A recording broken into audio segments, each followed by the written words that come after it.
What's his I name? don't even know how that started, but I'm anyway. just trying to think. It's the dancing, not Kev, isn't it? I'm Big Kev, and I'm excited. Big. Anybody who knows Big Kev, please drop it in the chat because I never know who Big Kev is, right? But apparently, he was a man. He was a dude. So welcome everybody to the Social Butterfly, where we go live each week, talking about all things to do with business, marketing, socials, systems, and anything else that can help small business owners grow in this amazing time to be business owners, which it really is. I'm Katrina from Butterfly Media, and I'm joined by Michael Clift, who is my business coach, who is mastering chaos to accelerate profits and free you from your business. Hi, Michael. How are you? Fantastic. How are you, Katrina? Good. You always have the best answers. Fantastic is a good answer. I do try. We'll go with fantastic. So, as always, you're joined with me. The last 3 weeks, we've been talking about the 3 C's of social, which is community, content, connection. And we've got one more left that we're talking about today, which is not always necessarily around socials. It does deal with everything, but just on the social topic, it's all about clothes, right? The non-scary thing for most people. Let's make the ask. Let's say to someone, you want to buy it, right? So it used to be a pretty scary question for me. I was talking to some clients this morning who were pretty scared about it too. Some business owners are scared to make the ask. I know particular industries that I can think of right now. One particular person I remember, they gave a stage presentation, right? So another scary thing, most people are scared about public speaking. They actually gave a beautiful public speaking presentation. And at the end I said, did you ask them for a review at least, like a Google review? And they went, nah. So even that ask was too much for them to make, let alone, here's my business card, let's catch up and have a chat. So making the ask is really scary. Let's unpack it and get it down. What do you reckon? Yeah, I'm here for it. All right, tell me then, what would be some of what have you heard around making the ask? So when we talk clothes, it's literally we've brought people through a bit of a funnel. Generally speaking, particularly for professional services, they've come through, they've got to know us, they've learned a little bit about what we do, we've learned a little bit more about what they do, and what they need from us is the next step, right? They need where do we go from here? And a lot of people are like, I don't know what to say now. So what do we do, Michael? How do we make the ask, and how do we make it comfortable to make the ask? Can we take a step back for a second and talk about why people don't make the ask? Yes. I knew you would go to the right spot. Okay. You'd land in the right spot. So you're the coach, right? in my experience, for most people, this is what's happening that's actually stopping them from making the ask. It's great to say, well, firstly, before we even do that, the reason why we need to make the ask is because people don't intrinsically just go, cool, I'm going to buy. Like, you actually need to give them a direction to follow to be able to purchase from you. If you're not doing that, they are not going to purchase from you. And on social media, one of the biggest challenges that most people have with actually getting money out of the social media that they're doing, and they're here and they're putting posts up everywhere and doing all this stuff, is they don't actually have a way for people to purchase from them because they don't have a way to make that ask. Why people don't do that is generally, I'm going to generalize, but like everyone I've come across is one of these 3 things. And it's all about fear. And the first one is that people have a fear of rejection. What if someone says no? The second one is people have fear of acceptance. What if they say yes? What do I do then? And the third one is the fear of being good enough or imposter syndrome. Can I actually do this thing? Am I good enough to do it? We could maybe throw a fourth one in there, and the fourth one is around failure. And people are okay to fail. They don't mind failing, but they don't want to fail in public. And when you put that ask out there in the public setting and someone doesn't buy, it feels like you're failing in public. Yeah. So the combination of that generally stops people from making an ask. That's super powerful, the last part that you said. Imagine Yeah, just sort of putting myself there because I hadn't acknowledged that. When you say, hey, you want to buy it, and no one does, it's like, oh, not only did I get rejected, but I got rejected in front of everyone. That's a terrible feeling. It's good to acknowledge it because it's not really what's happening, but it feels like it. Yeah, it definitely feels like it. All right. So number one, people don't have a step or processes to make the ask because of those 3 to 4 things. They don't even look to it because they're afraid of that. So they're not spending the time on asking or thinking about how to make that ask because they're afraid to do it. So then that would stem back to not putting everything in place in the previous conversations to find out whether there's a space to make the ask. So literally all of the discovery and the qualifying questions aren't happening to find out whether they can be of assistance. Yeah. And I've shared my thoughts on how to overcome this on here before, and pretty much to anyone that will listen to me. And it's really just about, we've got to make it about other people, because all that fear is about us. So wherever you go, you'll hear me talking about go help others, go help people, put the focus on other people, because we will actually do more for other people than what we'll do for ourselves. Like, so as like a parent, so if someone's a parent out there, I can talk as a parent. If your kid has to go do something for sports, you're more likely to get out of bed earlier to go take your child to go do sports. But if it's something for you, you're more likely to go, oh, you know what, I'm just going to sleep in. Yeah. It's no different with this. So by putting the closed question out the window and instead saying, how can I help? Make it about, what do you need? What is the result? What is the tool bag I've got that's going to get you the thing that you need, rather than, do you want to buy it? Yeah. Now that we've gone through that part, can you pull me back to the original question? Because I've just taken it off on a second. I will answer that. So I was originally thinking about, say, a funnel process that we have where we get down to the closed part. All roads lead to Rome, right? As you say, one of the most amazing landing spots. And what is Rome? Why don't people make the ask, right? What is the barrier to making the ask? They're super nervous around it, even to the point where they won't ask for a Google review. So So that's like, how do you make it about someone else? You have a process to understand the qualifying so that you know that you can deliver the thing. The minute it's a shift, right? The minute you know you've got the answer, like you've got something that's going to solve the problem, you can't not sell it. Yeah. Isn't it? So it's a confidence thing, perhaps, in a product.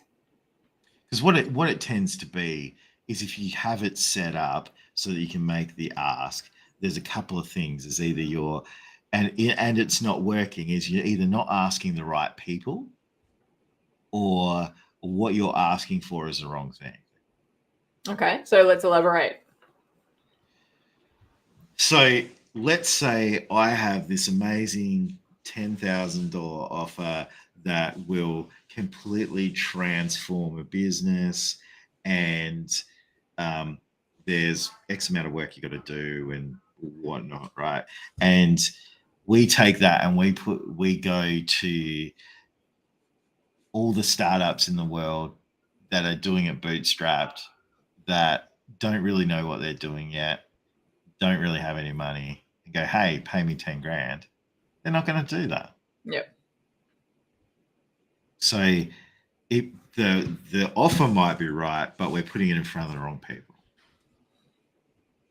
We probably need to put that in front of, we do need to put that in front of people that are further along the journey. On the other side of things is, when we're making the wrong ask, what I mean by that is, a lot of times is people go out there and they ask about things assuming they're solving a particular problem, but they haven't researched if anyone has that problem. They've almost created that problem because they've decided it's a problem. Yeah. So then that's MVPs. And this is like right into the beginning when you're first starting a business, and you're going to go and take a look at if there's an itch to scratch, right? And whether you can build a solution around that. Yeah. So that's your early day research. And then as you start to talk to more people, you start to find out where that itch really is, as you learn more about what people need. So we're a little bit further on. So if we've done community, which we spoke about right at the start, and building that out, which I generally start to think with the community conversation, it's two trains of thought there. You can go out and start to build a community and sell into it if you know that community and you know the solution. But when you're still figuring it out, that community will come later. The initial thing we want is content to connect and start to connect with people so that you can start to bring them into your awareness from a social media perspective. Then we'll connect, which is talking online to people, and that's where all your market research is. My mind boggles at the power of social media. It really does, for finding out information on anything that you need to know about what's going on in your business. It's literally like whatever you want to know. If you want to know something is going to fly, if you want to learn, if you want to hear what people are doing. So you use the connect part to go out and find out about people. Start talking to them online, right? You listen to what they're saying. Then we're down to the close, right, which is where we go from commenting into the DM sequencing that we spoke about last week. And that DM sequencing starts to bring them down to the close, right? So we know the problems. We've been researching the market. We've got the right people in our funnel. Now we're talking to the right people. We think that they're great. And then we just don't go, hey. So it's a matter of let's close them out. So let's ultimately get them down to here in this funnel, chatting to them in the DMs, chatting to them online, bringing them onto a phone call. And that leads me to where's Rome, right? So where's the close? Where's the close in the funnel to it goes from marketing to sales, and then where's the final close? So ultimately, I think people need to define what the close looks like. Like, when is a sale a sale? When have you made the close? And then when does it move into fulfillment? So those sorts of questions. Can we talk about that? Yeah. Okay. So I think two things are going through my head right now is like to define what is Rome. So when we talk about all roads lead to Rome, it's what is the single action that you want them to take? That is what Rome is. So everything that you set up, and we talk about the funnel. So the easiest social media funnel, if we're talking social media, that I know that when people aren't working with a social media agency that I get them to set up is just we're creating attention with a certain amount of content, then we're warming them up with a certain amount of content, and then the last part is we have a conversion piece of content that goes out. So like, let's say you did 5 pieces of content in a week, there's 2 attention, 2 warm, and 1 close. Yep. And then that close content is the piece that really directs them where you want to go, and it creates a story. So we're talking about a problem that we are solving for a client, as an example, how the client was feeling before they started working with us, the challenges that they had. Then when they've started working with us, what are the steps we've taken to overcome those challenges, what they feel like after we've overcome them, and the outcome that they've got. And then we go, if you would like to experience this, or you know someone who needs help with this, here's where you go. And that is right. And that is where we take them to the next step so that we can close them. So that may be you have a lead magnet that you send people to, that they sign up for your email marketing, and you sell product through your email marketing.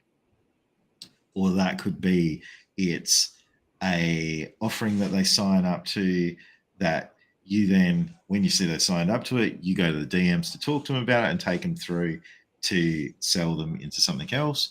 It could be you direct them straight to the DMs and you go have that conversation with them in the DMs. Then to close, generally, like, let's say we're talking in the DMs, because we have been talking about DMs. So if we're just totally on social media doing this, let's just talk DMs, is it becomes about helping someone decide whether you're a right fit for them or not. So what you're trying to identify is the problem that they have and whether our solution is the correct solution for their problem. And then it can be as simple as going, hey, I have this thing that's going to help you with that. Would you like my help? There it is. That's it. That is the easiest question. way that you'll close anything ever, right? Would you like my help? You're not going like, and you would see this, I see it, people come in the DMs, they haven't had a conversation with me, period.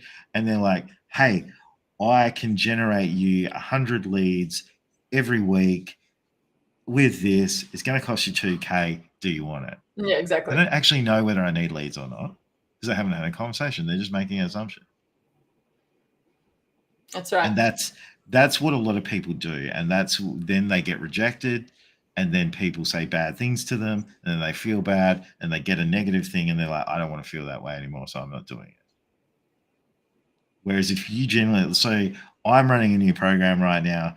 I have gone out to, and like probably not enough yet. I've got some time penciled in today to go out to more for transparency. But so I've been out to 50 odd people, and every single person has said that they want more information. Yeah. So is this and in the it's DMs? just because, in the DMs, and it's just because of the way that I've situated where I've said, hey, I am doubling the revenue of 7 service-based businesses. Do you or someone you know, do you think someone, hang on, would someone you know be interested in this, was the words that I used. And if so, would you like me to send you some more information? Yeah, so it doesn't Everyone said hurt. yes. It's not a rough thing. It's not surmising anything. It's not a hard sell. It's like, hey, I've got this thing. Do you know anyone that would like it? Yeah. And then what's happened is everyone said yes. And I've literally got it in a Google Doc. So I can send them just a link so they can go straight to the Google Doc, and it has everything laid out there. And I've got, 3 calls next week so far from it. Great. Love that. So you sent 50 messages out, got yeses, 3 calls and most of the time, most people I speak with, depending if it sits right, you can almost close nearly everyone you speak with by that stage if they're the right fit, right? So anyway, you've got 3 discoveries. Yeah, and look, I've had a big week, so I haven't spent as much time as the DMs as I probably would to sell that. So I've that's penciled in for this afternoon, tomorrow afternoon to go. So there are a couple of people there that I need to go back to, but that's just very basic, right? So your Rome there was a call. Yeah. Yeah. Yeah, because for what I do, I'm massive on accountability, and the way that you can talk about accountability, it's the biggest point of difference is you need to physically have someone there talking to them. If it's on here, just going, all right, cool. If you're going to be a part of this, you need to do the work. If you don't do the work, we fire you as a client. To have that conversation, it's a bit hard to do that in the DMs because it doesn't necessarily come across the same kind of feeling. So yeah, it's interesting then to know the close is almost, you kind of get to the point when you're working with someone, as you've spoken to them through the DMs, and perhaps you get on a call. Like I was literally just on a call with a lady this week who'd been referred to me. So it wasn't DMs, but it was on a phone call, and we were just chatting away about where she's at and just how she was going to create content and do the things like bring them through DMs and like set the content up, create DMs to bring sales in, right? So we was talking through this flow. And as I'm talking with her, we got to the end, and it wasn't time to say you want to buy anything. It was time to say, here's some homework. Go try this stuff. I'm going to talk to you in a week, right? So that she could get a feel for what was happening. And it just worked that way. So I'm excited because I've sent her a message today going, you're off to this state. Don't forget to take a photo of the plane. I want to see the content. Put it on your page and tag me in it. So this is how we are working together without working together, so that when I come to chat with her again, I already feel like she's my client and she already feels like she's my client. So it's literally just details in a week when she comes back, if everything goes down the way I believe it will, because she will do really well. So then I'll talk to her again and I'll be like, so like, let's go. It's not even we're there. We're already working together, even though we're not. It's kind of this mindset when you go to make the ask. It's kind of like, oh, that's right. Hey, you want to buy it? Or you just want to sort out the details by now? It's not even a big deal. Yeah. So what's going through my head right now is the easiest way to get yourself set up to be able to close someone is, for those of you who potentially don't know, we look at a buyer's journey, right? We've got awareness, we've got consideration, and then we've got the decision making. as just a very basic thing. And so we want to create content, like if we're just talking social media, that actually takes people, like you're talking to everyone at different parts of the journey, but you also can take someone from the start of the journey and bring them right down to the end, which is why we go attention, warm, and then close, and have that funnel, which is why it's called a funnel, because we filter people from the top and we bring them down. And the reason we want to have that is so that when they get to the close point and they talk to you, they are actually ready and they understand what it feels like to work with you, and they have a good understanding. And if you're doing it really well, that conversation is a very different conversation to someone like rocking up and going, what do you do? It's a conversation around two things. Firstly, you qualifying whether you actually want to work with them or not. Yep. And then both of you agreeing on whether you guys are the right fit to work together to solve that problem for them. Yeah. And then it's like, all right, cool, let's do this. Like, you know, my last one-to-one client that I closed, at the end, we're about to, and I'm like, we actually haven't even talked about what this costs yet. Yeah, I love this. Yes. Like we had everything set up to go, we're all good. It's like we're not talking like 5K or something like that. Like over the space of a year, these guys will pay me close to $50,000. Yeah. We didn't even talk about the price until at the end. I'm like, hey, I probably better let you know what the price is. And that's how you close, right? Because you already have. It's like we all understand where we sit. Now let's just go do the thing, and we'll just, iron out the details. And if there's this old conversation around describe the value. There's lots of value content out there. There's lots of knowledge content out there. It's like value. But it's not until you actually sit in the value and the money isn't even on the table anymore that then you've delivered value. All right, that's value content. It's like, okay, let's just go. Let's go work together. So bringing them down and having them prep. Then what closing is, if we redefine that, it's simply you helping them make the decision that your solution and you are the right fit to solve their problem, and you're going to give them the outcome that they want, and that's all it is. And if you know that, then it's so much easier for you to say it. And you'll also know if you can't. And then you say, sorry, not a good fit. So you don't even try to push. You'll just know whether you can help or not as you go through and get more experience and work with more people. And that's important. Yeah, knowing where Rome is. So like to help you get the close, knowing where Rome is, that point that you want to take them to is really important, because if you're, let's say, selling a 50 grand offering, right? You're not selling that in the DMs. That's right.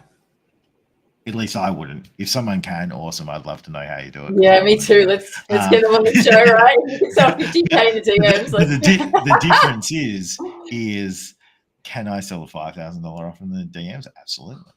Right.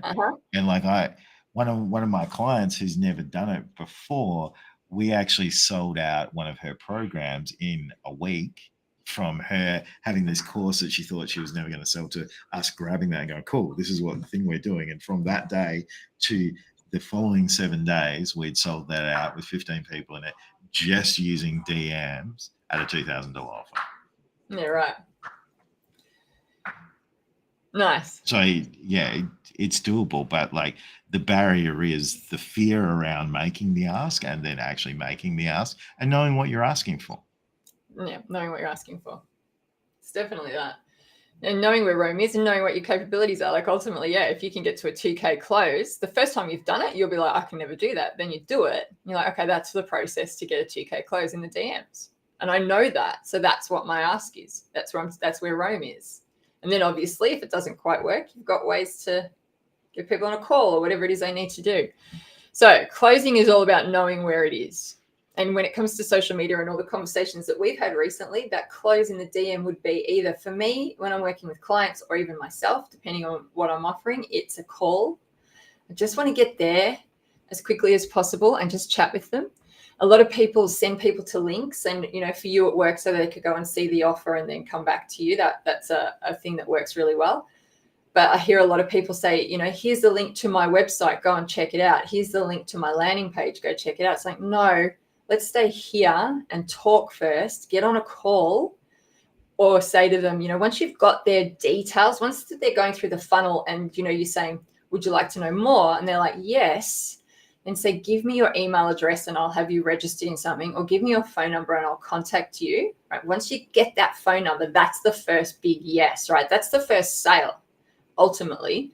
And then from there, you can say, in the meantime, here's my link, or in the meantime, here's this. But in fact, I wouldn't even want to do that. I just want to go there first, right? It's very much as where do we want to get people to go? Because there's so many different ways that you can do it, but you need to understand what works for you. Because let's say you're building your email list, right? And that's what you're focused on right now. That's different, yeah. Yeah, so it's when we talk about closing, it depends on what because it's two different things. So the social media aspect of it and what we're doing is that's actually the marketing. So what we're really doing in social media is we are helping people understand who we are, we're attracting them to us, and we're pushing the people that aren't right fit away. Correct. That's what we're doing. And we're educating them around the process. We're getting them to know, like, and trust us. And then we're getting to them prepared so they believe that what we have is going to be right for them. And they're either buying based off of who you are as a person, depending on where you're at as a business, or they're purchasing based off of the results that you've got for other clients. The same situations. So they just need to see that in the content, have it explained to them in the DMs, perhaps proven a little bit more. And then, so if you're building an email list, well, obviously you're going to send everyone to it and just say why it's such an amazing thing to sign up to, and share why others love it and how many people are on it and who's on there. So definitely, then you can click the link. Yeah, because because I'm I think for both of us, DMs is it's just the way we do it as a go-to, right? Because it's easy for us to go and have a conversation. But you don't actually need that to close someone, because if you've got a really good piece of closing content and you put a link for someone to go to a lead magnet in the bottom of that, and that then takes them through that part of the funnel or gets them onto the email list, and because it depends on your sales process in the business. If everything you sell is actually through email, then you want to get them on the email list. And that's what you're closing off from social media. So so to round this whole conversation out, it's just paramount to know where Rome is, right? Where's Rome? Yeah. And all roads lead there. Like you said to me, go in store, go in store, go in store, or click the link, sign up. It's just the same, right? Same message, same place all the time. All roads lead to Rome. So I think that simplifies it a little bit. Because it's when we first start in business, we've got all these things going on, all of these ideas coming at us. We're inhaling everything. It's like I've got all these products going on. I've got an email list going. I want them on the phone. I want them to book a call. I want them to come to my webinar. I've got an e-com site happening over here. I want them to buy all this stuff. It's like, oh, all right, where do I lead these people? So it's just good to have one Rome, or one Rome per niche market or per product that you're driving ultimately. So we could and know what you consider a close is. If they become, as far as you're concerned, is if they're on the newsletter and that's where you want them to be, and that's then consider them as they're our person now. Cool.